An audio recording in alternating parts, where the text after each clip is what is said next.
Hola, ¿cómo les va? Yo soy el rabino Dr. Fischel Slagen y bueno, vamos a dar comienzo a la conferencia pautada para el día de hoy, titulada Victoria Ocampo y los judíos, una trayectoria intelectual contra el antisemitismo. A modo introductorio, cabe destacar que en la trayectoria biográfica e intelectual de Victoria Ocampo, los judíos se constituye como una presencia múltiple, polisémica y constante. Sus relaciones culturales e interpersonales con escritores, artistas y filósofos judíos ha sido parte esencial en la elaboración de sus producciones, además de haber signado sus destinos vitales, habiendo tenido una importancia significativa en sus proyectos editoriales, como así también en el forjamiento de sus redes transnacionales. Similarmente, su interés por la difusión de debates, ensayos y obras literarias en torno a lo judaico puede rastrearse con mayor o menor asiduidad a través de las largas décadas en que se extiende la publicación de la emblemática Revista Sur y la editorial homónima, ambas fundadas por Ocampo.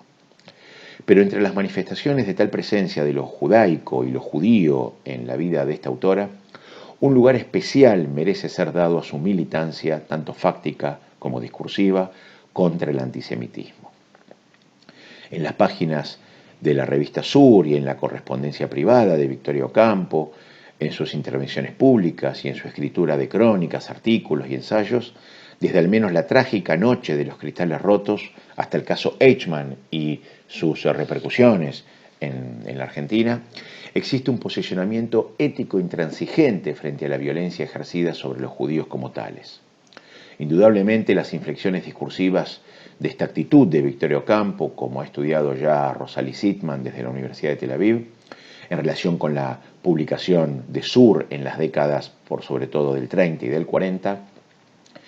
han cumplido la función de una especie de código cultural que le permitió a su director y al grupo permanente de colaboradores configurar su ubicación en un campo político-intelectual atravesado por el avance de lo que luego Lori Sanata denominó la nación católica. Sin embargo, trascendiendo la funcionalidad de la presencia de lo judaico y los judíos en dicha revista durante la mencionada coyuntura, es posible comprender la conducta beligerante de Victoria Ocampo hacia el antisemitismo como básicamente un mandato ineludible de una responsabilidad intelectual enraizada en un humanismo de raigambre primordialmente liberal. En este sentido, la conferencia vamos a focalizarla en una serie de intervenciones discursivas de Victoria relativas directa o indirectamente a su oposición militante contra el antisemitismo, realizadas obviamente mediante sus textos, sus notas y sus editoriales en la dirección de la revista Sur, en tanto por sobre todo fuente enunciativa y o legitimadora. Dichas intervenciones vamos a organizarlas en 3 puntos, que son los cruciales. El primero, el posicionamiento contra el antisemitismo en Sur desde los albores de la Segunda Guerra Mundial hasta el 10º aniversario de la creación del Estado de Israel, es decir, 1958. El segundo punto, en los testimonios de Ocampo sobre los juicios de Nuremberg y su reelaboración en el contexto argentino. Y el tercer y último punto, en los pronunciamientos y las reflexiones en torno al caso Eichmann. Básicamente el recorrido analítico por estas 3 instancias nos va a permitir comprender no solo el hecho que la reacción de Victoria Ocampo contra el antisemitismo tiene sus raíces en una visión liberal humanista, vinculada con una representación bendiana de lo intelectual, sino también que tal perspectiva se tradujo en relación con la violencia ejercida sobre los judíos en una norma ética específica constituida por 2 aspectos para su accionar como mujer intelectual. La primera, la solidaridad y el testimonio ante las víctimas. Y la segunda, la caridad ante los enemigos. Este recorrido lo que nos va a permitir es exponer el modo en que tal posicionamiento humanista informó ciertos desplazamientos y procesos metafóricos que sostienen la escritura de las notas y de las crónicas de Victoria en torno a la cuestión del antisemitismo, así como también la sintaxis de determinados números o segmentos de la revista Sur ligados tácita o explícitamente a dicha cuestión. Por último, entonces, a través del examen de estas intervenciones, vamos a observar cómo esta perspectiva liberal humanista presentó en algunos escritos de Victoria Ocampo y de manera tensionada, podríamos decir, ciertas inflexiones de una moral cristiana no dogmática en consonancia con un pensamiento filosófico, por sobre todo tomado de Jacques Maritain. Es imprescindible, por último, y en esta introducción, subrayar el relevante hecho que la vinculación entre la lucha contra el antisemitismo de esta mujer de letras y su cosmovisión humanista y liberal conforma aquello que relativiza la arquetípica imagen de intelectual de Victoria Ocampo, asumida por un lado e impuesta también por la crítica, de defensora exclusiva de la alta cultura y de los valores de la esfera espiritual, ajena a los compromisos coyunturales de la arena histórica, sino que todo lo contrario, ¿no es cierto? Como dije antes, ella tiene una representación bendiana de lo intelectual, en donde el intelectual tiene que asumir la coyuntura y los desafíos y tomar parte en los debates, ¿no es cierto? Y tomar parte activa en los debates y por sobre todo cuando se trata de estas cuestiones que son de una crítica, aflicción de la humanidad toda. Es decir, su combate contra la violencia sobre los judíos constituía una defensa de un orden del mundo acorde a estos valores humanistas, los cuales, como sus escritos alegan de diversas formas, y vamos a ver, eran incompatibles con el racismo y con los regímenes autoritarios. De allí que la resistencia al antisemitismo no se circunscriba para Victoria Ocampo en sus intervenciones discursivas a una reflexión filosófica o a una mera proclama de categorías abstractas, grandilocuentes, sino que en la medida que tal resistencia responde a una norma ética vinculada al ejercicio de estos mencionados accionares, como dije,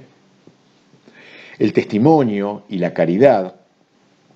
van a ser lo que impulse a discurrir y a internarse más allá de los asuntos propios del campo literario e intelectual o los debates culturales. Eso va a ser lo que instigue a Victoria Ocampo a conservar una especie de lugar de lugarteniente, digamos, de vicaria privilegiada de la libertad y la humanidad en tanto valores trascendentales de la esfera espiritual. Vamos ahora sí a tocar el primer punto de esta conferencia, que es el posicionamiento contra el antisemitismo en la revista Sur. En 1938, la sección Calendario del número 50 de esta revista, sección destinada a los temas relevantes de la actualidad política y cultural a nivel local e internacional, se hizo eco inmediato de los ataques contra los judíos ocurridos durante la noche del 9 de noviembre de ese mismo año en la Alemania nazi, los cuales luego serían conocidos como la Kristallnacht o Noche de los Cristales Rotos. En una nota titulada Inverosímil persecución, no solo se informa reproduciendo diversos telegramas acerca de los linchamientos y el envío de ciudadanos judíos a campos de concentración, sino que también se denuncia el recrudecimiento del antisemitismo bajo el Tercer Reich e inescrupulosamente las ejecuciones en masa avaladas por las autoridades, negándoles toda legitimidad al comparar el hostigamiento sobre los judíos con el proceso de Franz Kafka, es decir, no había ningún motivo para su castigo. Semejante toma de posición frente a los sucesos antisemitas de la Noche de los Cristales Rotos, al igual que frente a otros hechos de esta índole que se sucedieron durante la Segunda Guerra Mundial, eran coherentes con los lineamientos ideológicos centrales de la revista Sur, los cuales habían sido expresados explícitamente en su número de agosto de 1937, a raíz de la acusación por parte de la revista católica llamada Criterio, acusación de ser la revista Sur una publicación, literalmente decía, francamente de izquierda. En efecto, en la sección Posición Sur Se proclamó entonces su repudio incondicional a todas las dictaduras, así como a todo tipo de persecución racial, política, manifestando clara y patentemente que ante cualquier atentado contra los valores espirituales era su deber pronunciarse en contra. Literalmente, Victoria escribe: no nos interesa la cosa política, sino cuando está vinculada con lo espiritual. Cuando los principios cristianos, los fundamentos mismos del espíritu, aparecen amenazados por una política, entonces levantamos nuestra voz. Bueno, tal rechazo a cualquier tipo de opresión humana, que sería precisado años después como una lucha por igual contra totalitarismos de izquierda y de derecha, expresaba cabalmente el liberalismo de esta revista. Un liberalismo asociado a lo cosmopolita, a lo universal, que en el escenario argentino se delinearía como signo inequívoco de su discrepancia con proyectos culturales o políticos de impronta nacionalista y o populista. Y en coherencia con ello, su autoposicionamiento en tal declaración como salvaguarda de los valores espirituales evidenciaba su adhesión a una específica representación del intelectual, vinculada, como ya dije, con aquella predicada por Julien Benda desde su Le Tradition des Clercs. En otros términos, los intelectuales debían ser la conciencia moral de la humanidad, defendiendo la verdad y justicia eternas, ajenos al juego de los partidismos y de los poderes terrenales. Esta era la concepción del intelectual por parte de Victoria Ocampo, y así es como la llevó a cabo. Es en el marco de esta postura, entonces, ético-intelectual de Sur, que se inscribe el compromiso de su directora con el testimonio y la denuncia de actos antisemitas, mediante escritos de su autoría o bien en la difusión de textos bajo su propio aval. Una de las manifestaciones de tal ligazón entre el humanismo liberal que impregnó la revista y la lucha contra el antisemitismo de Victoria puede leerse en una fracción singular de la sintaxis que ordena el número 60 de la revista Sur. En este número, con motivo del inicio de la Segunda Guerra Mundial, vuelve a publicarse como nota de apertura, pero ahora bajo el título Nuestra actitud, la declaración de principios de 1937 en una versión levemente modificada. Inmediatamente después de dicha nota se da paso a la crónica llamada Camino a Saarbrück, en la cual Victoria Ocampo, remitiéndose a su viaje a Alemania en enero de 1939, cuenta la decisión que tomó entonces de abandonar Frankfurt y partir hacia Francia, debido a su incapacidad de soportar el ambiente de aquella ciudad donde en todas partes había, literalmente dice, carteles prohibiendo la entrada de judíos. Esa imposibilidad de soportar, devenida en crónica como gesto intelectual de testimoniar una realidad de segregación que es incompatible con la actitud del Grupo Sur y singularmente con su directora, constituye una realidad ante la cual el mandato ético-intelectual impele a levantar la voz, pues responde a una, como dice ella literalmente, a una política que paraliza la inteligencia y a la vez destruye los principios de la moral evangélica. Es preciso observar que tal apelación al cristianismo por parte de Victoria Ocampo, tanto en la sección Posición de Sur como en la sección Nuestra actitud,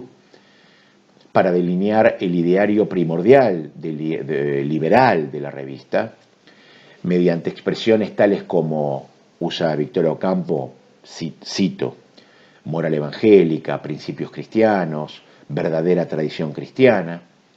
funcionaba en el medio cultural porteño como una evidente contraseña de la simpatía de Victoria hacia el humanismo cristiano, como dije antes, de Jacques Maritain,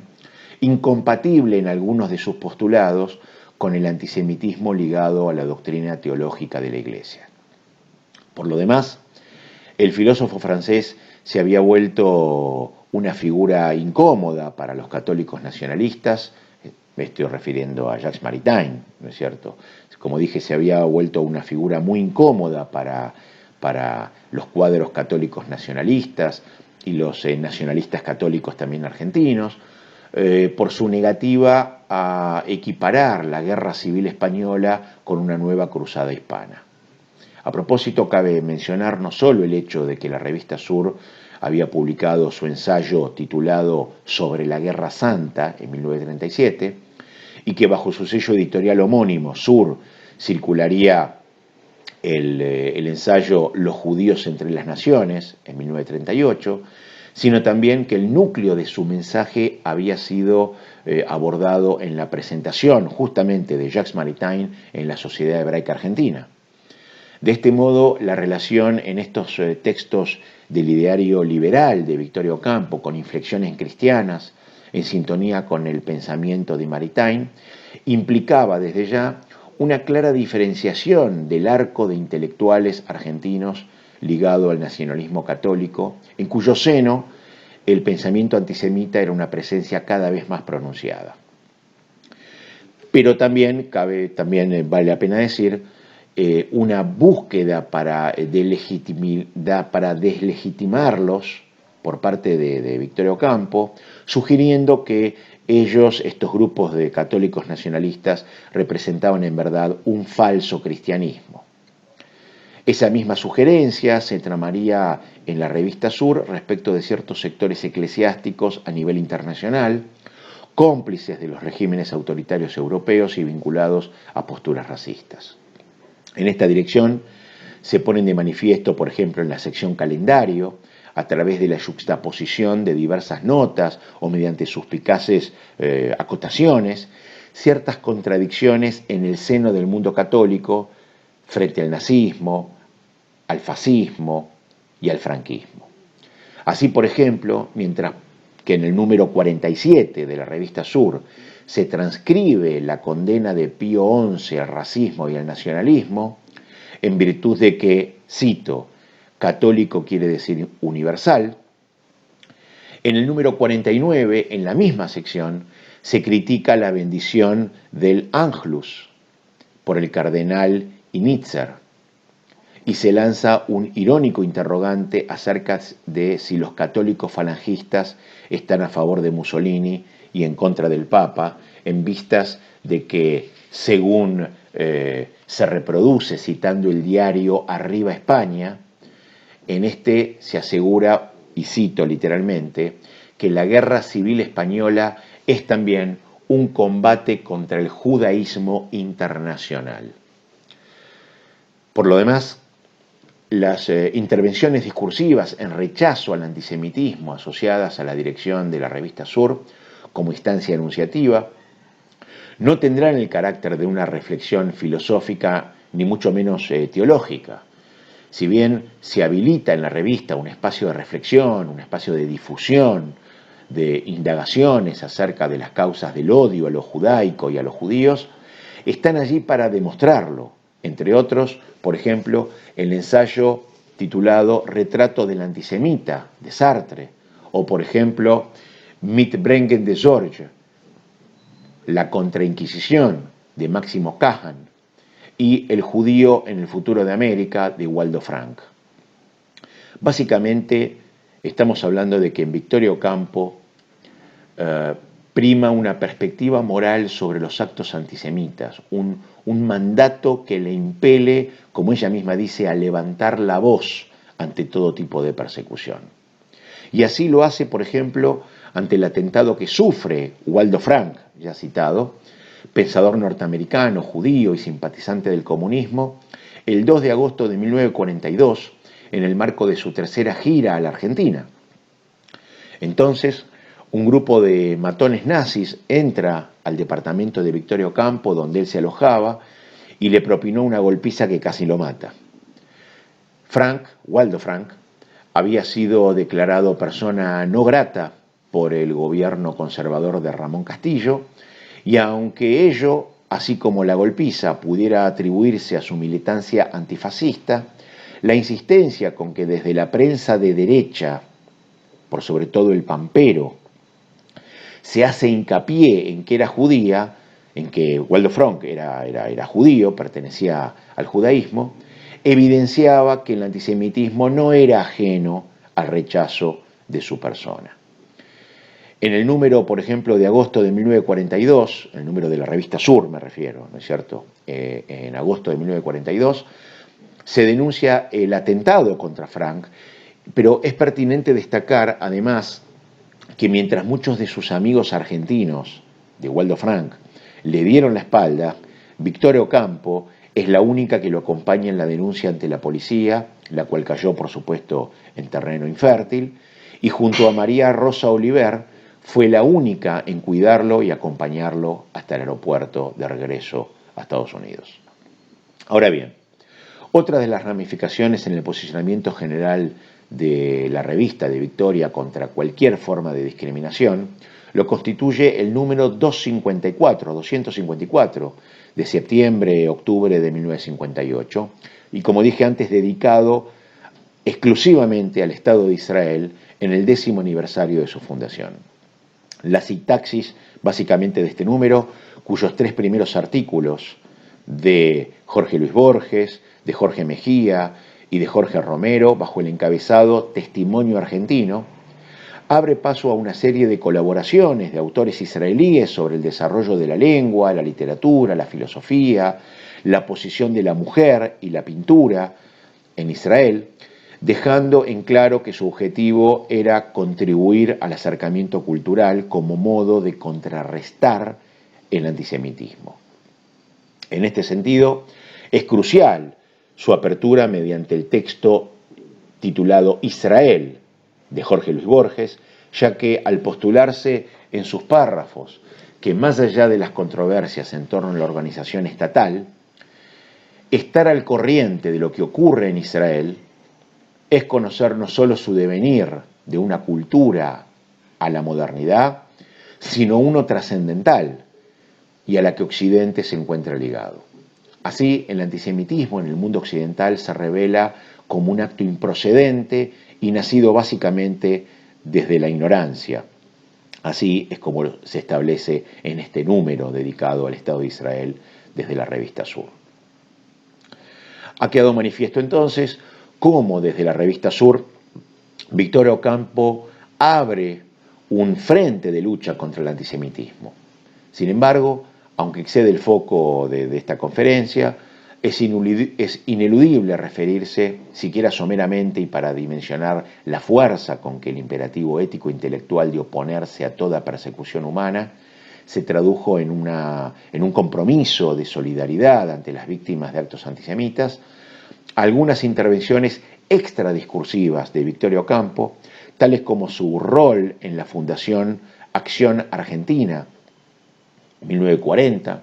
organismo orientado a combatir la infiltración nazifascista en el país, su gestión, por ejemplo, para rescatar de la Gestapo a la fotógrafa judía francesa, aunque nacida en Alemania, Giselle Freund, enviándole de hecho una visa, y su participación, más allá de la escritura resultante de esa experiencia, que se examinará ahora a continuación en el segundo punto, cuando vamos a tratar los juicios contra los criminales nazis. Entonces, abordando este segundo punto, testimonios de Victoria Ocampo sobre los juicios de Nuremberg y su reelaboración en el contexto argentino. En 1946, Victoria Ocampo asiste al histórico juicio de Nuremberg contra los principales dirigentes, con vida, obviamente, del gobierno nazi en calidad de invitada por el British Council. Esta participación de Victoria Ocampo en los juicios de Nuremberg constituyó sin duda un viaje marcado por la excepcionalidad. Excepción en su figura femenina, civil y sudamericana en el Tribunal Militar Internacional, puesto que no solo fue entonces la única mujer civil en la sala judicial, sino también la única mirada sudamericana sobre el proceso desplegado en la ciudad alemana. Excepcionalidad, asimismo, en relación con los múltiples viajes anteriores de Victoria, porque a diferencia de aquellos viajes, el traslado a la Nuremberg de posguerra sería experimentado como un trastocamiento radical de las bases mínimas de sus códigos morales, civiles y culturales. En efecto, tal como señala Silvia Molloy, Victoria, mujer cosmopolita y errante, se halla en sus viajes como en casa, incluso en los Estados Unidos, donde a pesar de todas sus diferencias, ella presiente que es posible allí otra cultura distinta de Europa, una cultura específicamente americana, como dice Beatriz Arlo. En Nuremberg, para ella prima, para Victoria prima el sentirse, como ella dice, fuera de lugar. ¿Qué quiere decir sentirse fuera de lugar en los términos y en la sintaxis de Victoria Ocampo? Lo que vio, lo que oyó durante los días del juicio, ya en los tribunales, ya en sus fugaces recorridos por la ciudad devastada, retornaría en su escritura tanto pública como privada, una y otra vez, al igual que algo que no puede digerirse, que no puede comprenderse, que no puede aceptarse. Su primer registro, por ejemplo, lo conforman las cartas personales enviadas in situ a sus amigos, a sus parientes, como una especie de ayuda a memoria para una elaboración futura, la cual llegaría años después con la crónica titulada Impresiones sobre Nuremberg, incorporada en su libro llamado Soledad Sonora de 1950. Testimoniar públicamente sobre el proceso de los jerarcas nazis juzgados por atentar contra la paz y la humanidad podría ser considerado en sí mismo una práctica intelectual de la memoria. Pero esta crónica barra testimonio se inscribe también en las intervenciones contra el antisemitismo de Victoria Ocampo en el marco de su ideario humanista liberal, debido a la defensa en sus páginas de un ordenamiento del mundo que coloca como ejes centrales la afirmación de la subjetividad y la simpatía humana frente a todo tipo de racismos, lógicas marciales y formas de deshumanización del otro. Tal defensa no se presenta en absoluto como panfleto o como alegato, sino que va tejiéndose de manera sutil pero certera en los hilos de una escritura aparentemente trivial y despreocupada, mediante procesos metafóricos y desplazamientos significativos del horizonte de expectativas en torno a un testimonio del juicio contra 21 criminales de guerra nazis. En primer lugar, desplazamientos que se manifiestan en el lugar secundario que a las víctimas de los crímenes juzgados, así como a los crímenes mismos, se reserva en la crónica. Por ejemplo, recién en sus páginas finales se testifica sobre las atrocidades nazis. Y entonces el subtítulo seleccionado para encabezar tanto la descripción de las lámparas hechas con piel humana o las cabezas reducidas, como las indescriptibles imágenes fílmicas y fotográficas de los campos de concentración, es, como titula Victoria, más de una hora de ignominias, poniendo el énfasis en que tales vejaciones se han cometido contra humanos e importan una mancha para la humanidad, con lo cual además ella corre el foco de la caracterización étnico-religiosa de las víctimas. En este sentido, a lo largo de la crónica, antes de atestiguar por lo visto y por lo oído en el tribunal sobre los judíos asesinados y torturados, se da cuenta sobre todo qué clase de ordenamiento del mundo posibilitó el genocidio. Es decir, se da cuenta de las persecuciones, de la experiencia de esta cronista de lujo que testimonia desde el inicio y hasta el final del relato lo inhumano de un orden regido por la lógica de la guerra, por el honor militar, una lógica asociada, como dice ella, en la crónica a lo masculino. El mismo traslado geográfico de Victoria desde Londres hasta Nuremberg se transforma en una imagen metafórica del ingreso a una esfera desconocida, donde llegar allí es entrar a un mundo lacerado aún más por las marcas de la posguerra y donde el ordenamiento de la praxis, como dice ella, es ajeno a lo humano como valor central. Las sacudidas de Dakota, ese avión, como dice ella, en traje de guerra, para hombres solos, que aún olía a batalla, la envuelven en un estado, como dice ella, de atonía. Esto es, una falta de vigor, pero también de ausencia de armonía que presagia la atmósfera de una ciudad en la cual la simpatía humana ha entrado en crisis. Es decir, Nuremberg, una atmósfera que metiéndose por los poros la llevará a replegarse hasta perder contacto con su propio corazón, como ella misma dice. Semejante, podríamos decir, extrañamiento de Victoria como cronista, mujer de letras sudamericana en una corte marcial alemana, expresa la interrupción de la normalidad de la vida civil por el devenir monstruoso de la reciente guerra, donde ella misma ni siquiera debería estar allí, como tampoco, como ella dice, el joven norteamericano arrancado de su tranquila adolescencia en las praderas tejanas y obligado a disfrazarse de soldado para custodiar criminales nazis. Ella no debería estar allí, como dice, como tampoco los presos civiles debieron estarlo en aviones militares, ni los judíos en los campos de concentración. Es decir, este fuera de lugar de Victoria Ocampo simboliza una experiencia humana, una humanidad atrapada, mareada en esa atonía, en esa falta de vigor, por una realidad que no debió experimentar, que el mundo no debió experimentar.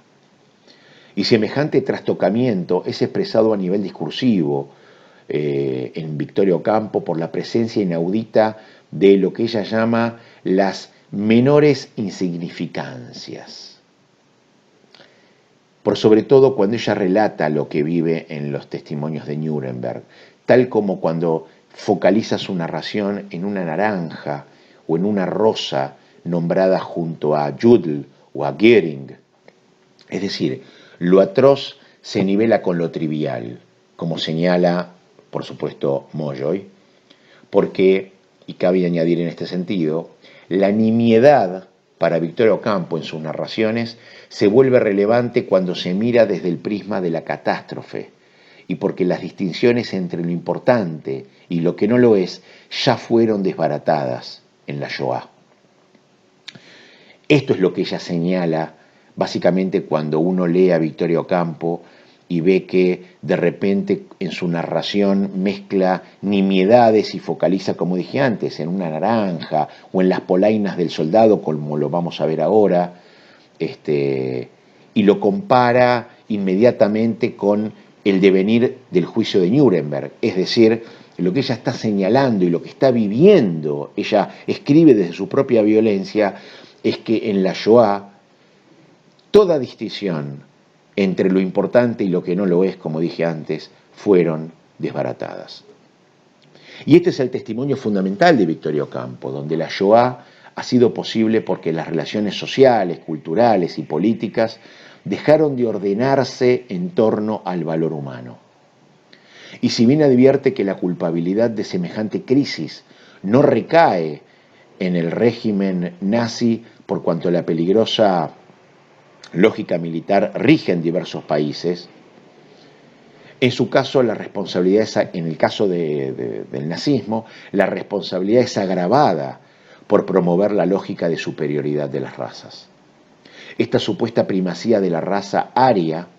es objeto de crítica por parte de Victoria Ocampo en su apartado denominado Más de una hora de ignominias,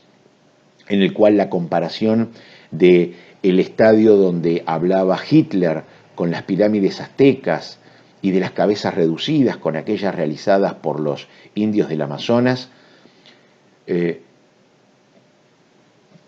podríamos decir, ponen irónicamente en pie de igualdad la raza superior con los nativos americanos. Por otra parte, el agravante del racismo, o al agravante del racismo, se le es añadido el mal gusto alemán. Falta grave para una persona como Victoria Ocampo, que defiende los valores espirituales de la belleza, del bien, de la verdad. Y así, en contraposición a los terribles, como ella dice, exhibits vinculados en el texto a tal alejamiento de la belleza, del buen gusto, se manifiesta en su reticencia a describir los cuerpos vejados en los campos de concentración. Ella no describe de forma singular para esa época, cuando lo normal era las descripciones descarnadas de los cuerpos y de los cadáveres de los judíos en el campo de concentración. Ella omite todo tipo de descripción, no de mención, pero sí de descripción de este tipo de escenas, justamente manifestando este buen gusto, de lo cual ella predicaba que carecía el alemán. Ahora bien, el segundo gran desplazamiento que se realiza en la crónica consiste en el corrimiento del foco desde el desarrollo del proceso judicial hacia la propia experiencia subjetiva del mismo. En otras palabras, corrimiento o desplazamiento desde las acusaciones y los alegatos, desde el libreto de principios y dificultades jurídicas, leyes internacionales o problemas múltiples, hacia sus propias impresiones personales. Impresiones que además se detienen para expresarlo en el mismo código de la cronista, quien recurre una y otra vez a la comparación entre el juicio y el espectáculo, más en la representación que en lo representado. Un ejemplo paradigmático de lo que estoy diciendo, y en su descripción de la sala donde se interrogará, por ejemplo, a Alfred Jodl. Tras pasar la vista por los acusados, particularmente sobre los rostros y sobre las posturas de los acusados de los crímenes de guerra nazis, entre rostros jactanciosos y derrotados de Goering, de Hess, de Kittel, de Ribbentrop, se demora Victoria Ocampo casi poéticamente en el uniforme del soldado norteamericano como un atractivo disfraz de una puesta en escena, narrando, y la cito literalmente, que aquel casco, el cinturón, las polainas, ponen una nota refrescante de blancura en los tonos sombríos de la sala, restos de nieve sobre un triste valle. De este modo, las impresiones de Ocampo, desplazadas del clásico discurso político y jurídico de los juicios de Nuremberg, entendido como discurso que se había alejado ya de lo humano, y así es como ella lo representa, informan la crónica testimonio, reponiendo en el relato de la historia una instancia subjetiva a través de la literatura. Esto es lo que logra Victoria Ocampo con esta mezcla discursiva. Como en otros de los testimonios, la expresión del yo no significa en absoluto en esta narrativa un desborde sentimental, sino más bien una primacía de las propias percepciones y de los recuerdos íntimos, destellos líricos, ejercicios intertextuales personales e incluso un dar cuenta del propio congelamiento del corazón por parte de Victoria Ocampo. Pero si semejante afirmación de la subjetividad es frecuente en la escritura de Victoria, si el narrar sus viajes suele ser autorreferencial, lo cual se evidencia en la elección de ciertos géneros vinculados con la expresión del enunciador, como por ejemplo la carta íntima o la crónica literaria, y si en general en sus testimonios el persistente foco sobre sí misma hace de ellos una autobiografía intelectual, como dice Beatriz Arlo, tal resistencia a dejar la primera persona, a dejar el primer plano en Victoria Ocampo, se transforma en sus impresiones sobre Nuremberg en una estrategia ideológica, por cuanto lo que urge allí para Victoria es testimoniar la supervivencia, la sobrevivencia de la subjetividad en un mundo que ya fue deshumanizado. Puede decirse entonces que más que nunca el escribir en torno a los horrores de la Shoah, cuando se evidencia que ese yo permanente de Victoria Ocampo, esa primera persona omnipresente en los relatos y en las formas discursivas de Victoria Ocampo, no es de ningún modo un yo solipsista, ni reducido al narcisismo, sino por el contrario, es un yo que es función de un tú, que ejerce una misión pública en relación con la verdad a partir de su verdad, en este caso testimoniando su propia pervivencia a pesar de las ignominias que atentaron contra la humanidad en la persecución y muerte de millones de judíos. Pero además, tal afirmación de la subjetividad en una crónica sobre los juicios de Nuremberg genera un efecto disruptivo que conforma en sí mismo y sin necesidad de explicitar los detalles de las muertes y los asesinatos, un testimonio contundente del horror de la guerra y de los campos de concentración. En efecto, lo disruptivo de esa subjetividad en la crónica, ese fuera de lugar allí de lo lírico o incluso de lo cómico, es una prueba terrible del trastocamiento de la vida humana en una esfera dismal, es decir, lúgubre y fantasmal, donde la apelación al detalle estético, al gesto lúdico, a lo literario, se torna improcedente o absurdo. Es esto lo que quiere mostrar Victoria Ocampo en sus testimonios. Y en este sentido, sus impresiones podrían entenderse mediante la licencia de un anacronismo, como una denuncia respecto de que lo bárbaro, lo barbárico, no es escribir poesía después de Auschwitz, sino el hecho de que el ejercicio de la poesía como sinécdoque de la praxis cultural e intelectual se haya vuelto una práctica factible de ser juzgada como un acto barbárico, indecente, a causa del quiebre de una praxis vital ordenada acorde a lo humano como valor fundamental. Una vez más, frente a los crímenes contra los judíos motivados por el antisemitismo, a Ocampo lo que le interesa ante todo es subrayar que, lejos de constituir un problema que compete solo a la comunidad o a una comunidad determinada, constituye en primer lugar un atentado contra toda la humanidad, contra todos los seres humanos.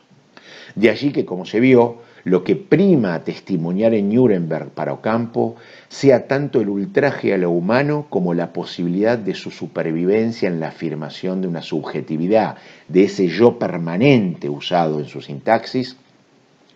que se constituye fuera de la lógica militar, justamente en lo literario, en la cultura y en lo femenino. Los breves párrafos en que se explicitan las inhumanas torturas sobre los presos judíos son en Victoria Ocampo el corolario y la evidencia indiscutible de lo que se ha venido sugiriendo a lo largo de la crónica, donde la guerra, el nazismo y particularmente su racismo han trastocado un mundo ordenado según los principios del espíritu, centrado en la dignidad y la libertad de cada hombre, así como en la simpatía humana. Es básicamente su puesta en crisis lo que la obliga como mujer intelectual que hizo suyo el mensaje de Julián Benda a intervenir en esta disrupción de lo humanitario en la humanidad. Por eso, y por el deber de combatir el negacionismo, incluso, el negacionismo incipiente ya en Argentina, intolerable, por supuesto, para Victoria Ocampo, que había perdido 5 amigos, todos ellos judíos, en las cámaras de gas, es que el recuerdo de las pantallas de las lámparas hechas con pieles humanas, de los jabones fabricados con restos humanos, de las cabezas reducidas y de las fotos y de los films de los campos de concentración, vuelven a aparecer años después en las narraciones de Victoria Ocampo, cuando esos principios del espíritu se perciben nuevamente amenazados en su ensayo titulado El hombre del látigo,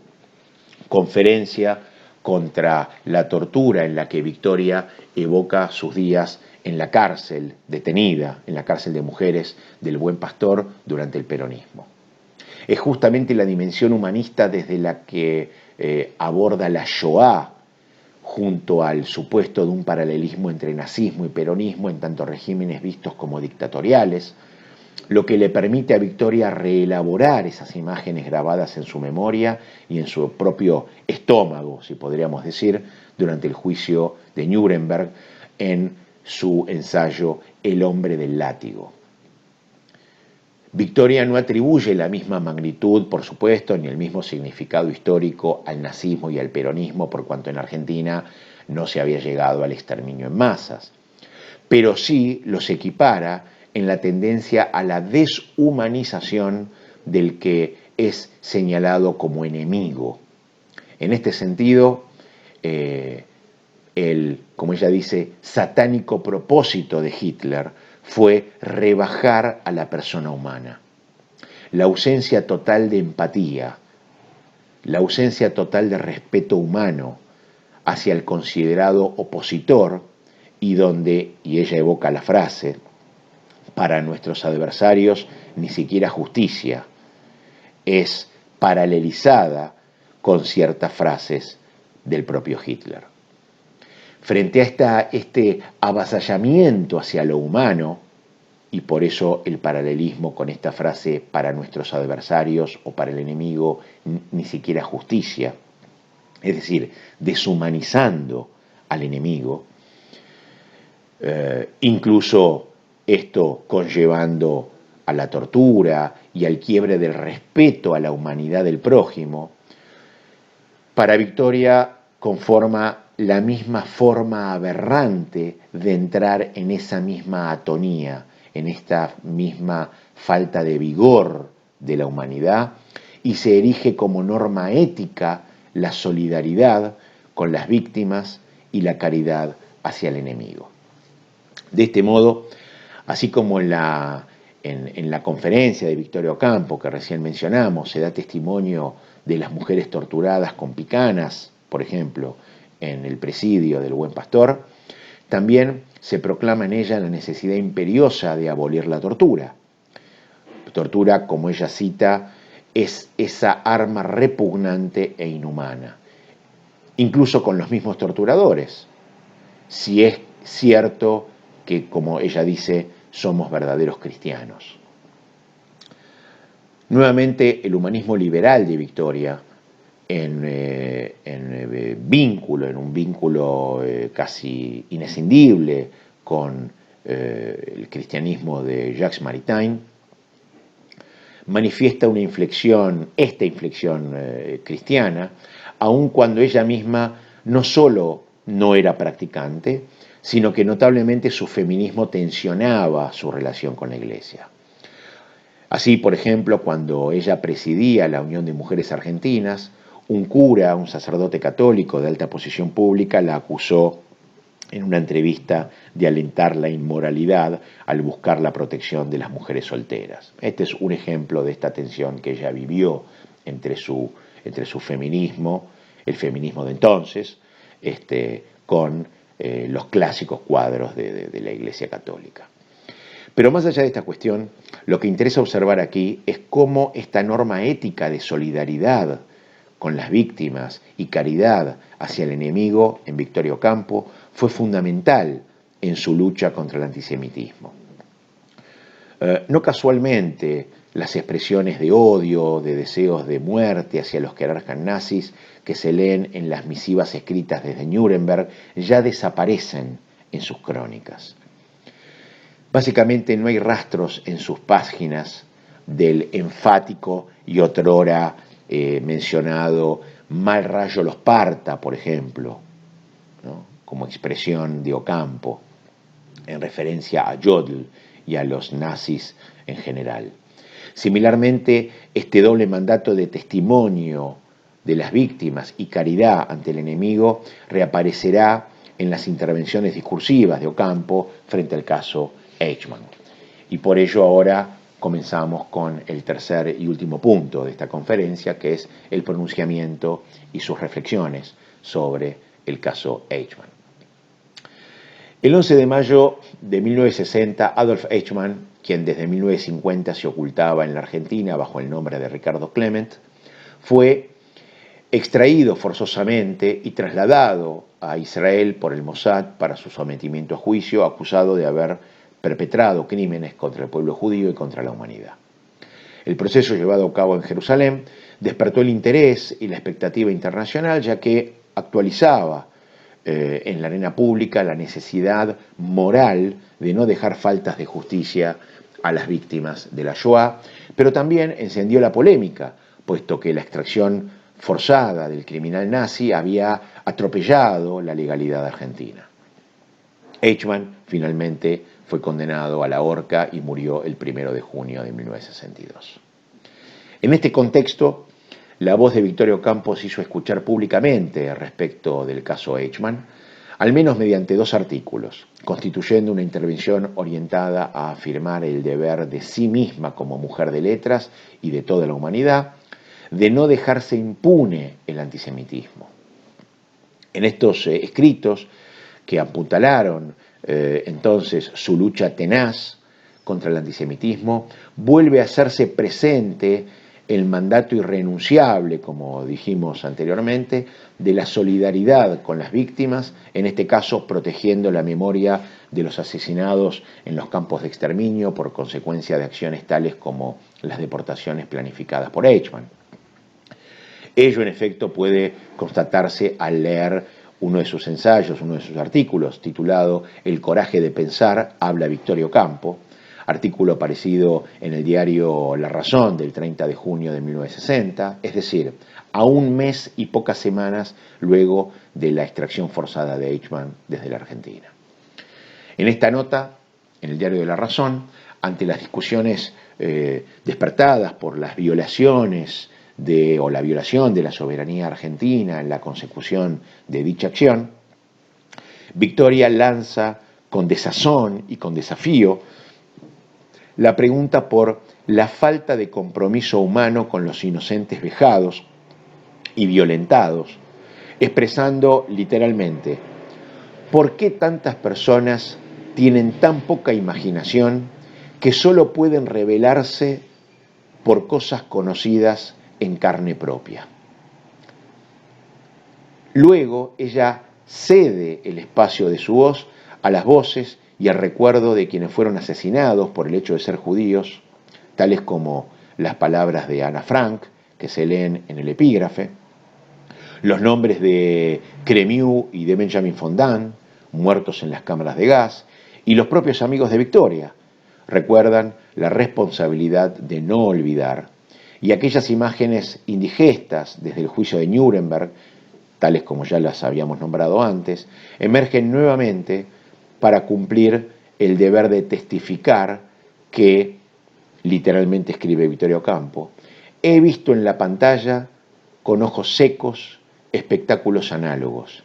mujeres desnudas corriendo en círculos sobre la nieve y otras frente a oficiales nazis que se divertían quemándoles el pecho.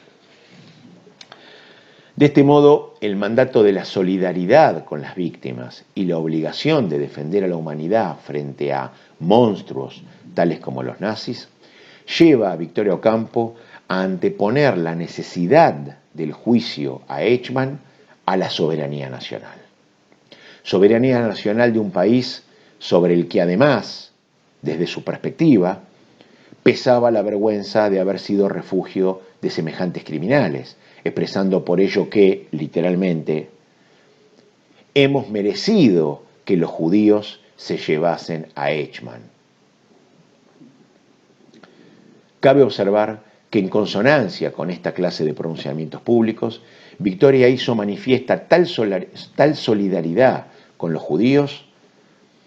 también en sus misivas privadas, como por ejemplo la que se ve en la carta que envía a la señora Paula Rosengarten, quien le había escrito a Victoria para elogiarla por su artículo que recién habíamos mencionado en el diario de La Razón, puesto que allí no solo reitera su compromiso contra el antisemitismo, sino que además, en un acto de verdadera humildad intelectual, Victoria hace expresa su conciencia respecto a que, si hubiera vivido en la Alemania nazi, no sabría si hubiese poseído ella el coraje de ejercitar tal solidaridad. Ahora bien, A pocos días de consumarse el ahorcamiento de Eichmann, Victoria vuelve a pronunciarse sobre el caso Eichmann, y es entonces sí,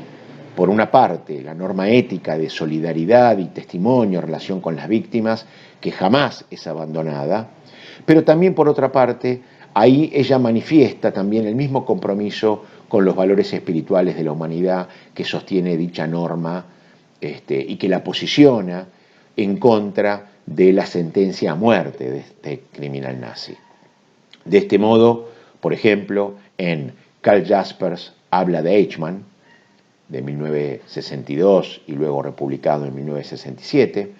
se sostiene una vez más la inscripción del rechazo del antisemitismo en la oposición a cualquier tipo de racismo, y ello en virtud de la defensa de un humanismo liberal. Efectivamente, aquello que en su revista Sur había sido expresado mediante la sintaxis de algunas secciones y en su crónica sobre los juicios de Nuremberg, mediante metáforas y desplazamientos, aquello que había causado su grito o su rebeldía, su alzar la voz ante las obligaciones nacionalistas frente a las quejas por la extracción forzada de Eichmann, ahora la encuentra luminosamente y explícitamente, ¿no es cierto?, frente a la sentencia a muerte de Eichmann, negándose a que Eichmann sea justamente sentenciado a muerte. Y en palabras de Karl Jasper, ella, parafraseándolo, dice: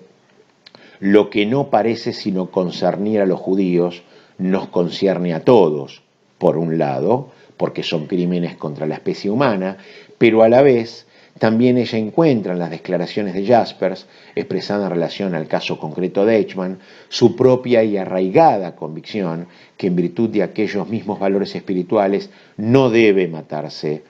a los asesinos. Y así, en consonancia con el pensamiento de Jaspers, de Jacques Maritain,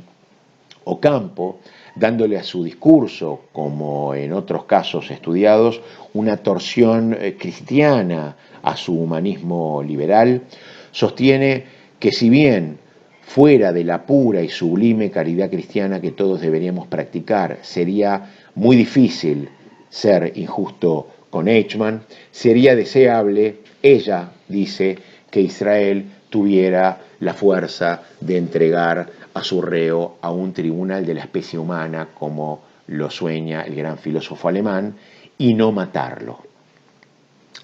Así es como ella trata de equilibrar, digamos, ¿no?, su posición absolutamente a favor de las víctimas e incluso contra quienes se quejaban de la forzosa extracción de Eichmann desde la Argentina hacia Israel, diciéndoles que básicamente eran ignorantes, que a lo único que respondían era a lo que ellos mismos vivían en carne propia y no podían tener una empatía con el otro. Por eso ella misma escribe diciendo: hemos sido merecedores de que los judíos se llevaran a Eichmann de la Argentina, y ella justamente criticando el hecho también que Argentina haya sido refugio para estos jerarcas nazis. Así también ella manifiesta ese aspecto de caridad cristiana tomada de Jacques Maritain y de Karl Jaspers, en contra, y manifestándose en contra de la sentencia a muerte de Eichmann. Básicamente, entonces, y como reflexión final, ya aproximándonos al final de esta conferencia, puede entenderse en qué profundo sentido el posicionamiento de Victoria Ocampo a lo largo de su trayectoria biográfica e intelectual frente al antisemitismo, por supuesto, se afirma sobre la creencia que, y para decirlo en sus propios términos, cito: cada uno de nosotros llega a sentirse el representante de algo infinitamente superior a su persona cuando se trata de defender a una víctima o de oponerse a un crimen, aunque nos expongamos al hacerlo. Esas palabras provienen justamente de su artículo El Vicario, en el cual, a raíz de la polémica generada por la obra homónima de Rolf Ucht,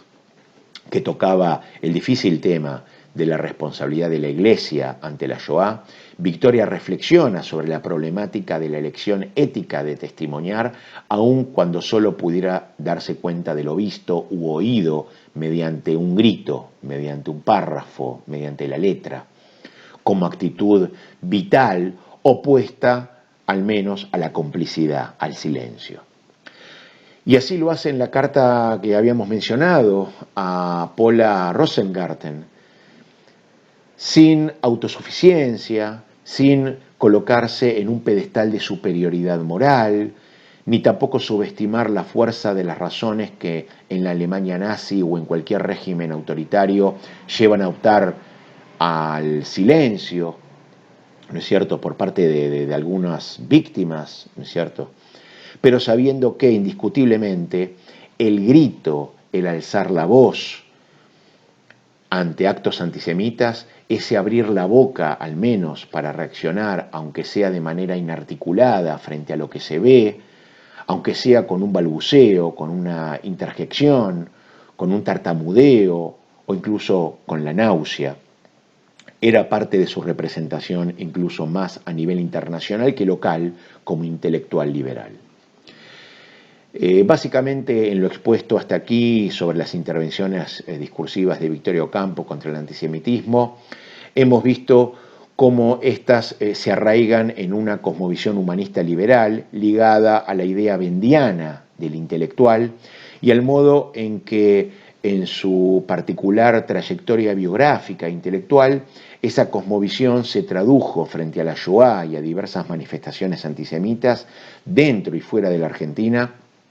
Básicamente se tradujo en una norma ética vinculada al ejercicio responsable del testimonio, de la solidaridad y de la caridad, entendida de manera no dogmática. Es en relación con semejante norma que deben entenderse en primer lugar las denuncias que tienen lugar en la revista Sur ante la segregación y los asesinatos del nazismo, así como ante el atentado perpetrado contra Waldo Frank y el interés por difundir la cultura israelí. Y en segundo lugar, el testimonio de Ocampo sobre los juicios de Nuremberg también da cuenta, ante todo, del trastocamiento de una praxis vital ordenada acorde a lo humano, en tanto valor fundamental, como causa posibilitadora de la Shoah.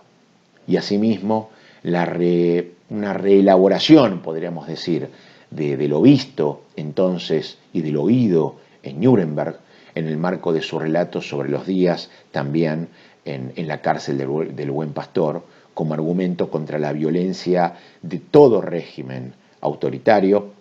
y a la vez también de la necesidad de la caridad como postura ética frente al enemigo. Finalmente,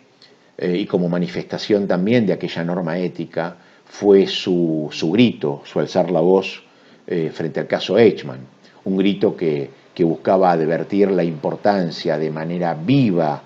de manera dinámica y de mantener viva básicamente y fuerte la memoria de la Shoah y la justicia frente a los crímenes antisemitas, enalteciendo de este modo el valor de la justicia por sobre la soberanía nacional, en el caso de Eichmann, y en virtud de una axiología que respondía a una perspectiva primordialmente humanista y liberal, ajena, en este sentido, a los mandatos de una lógica política. Bueno, hasta aquí espero haber sido de alguna utilidad. Los saludo con un cordial shalom. Muchas gracias.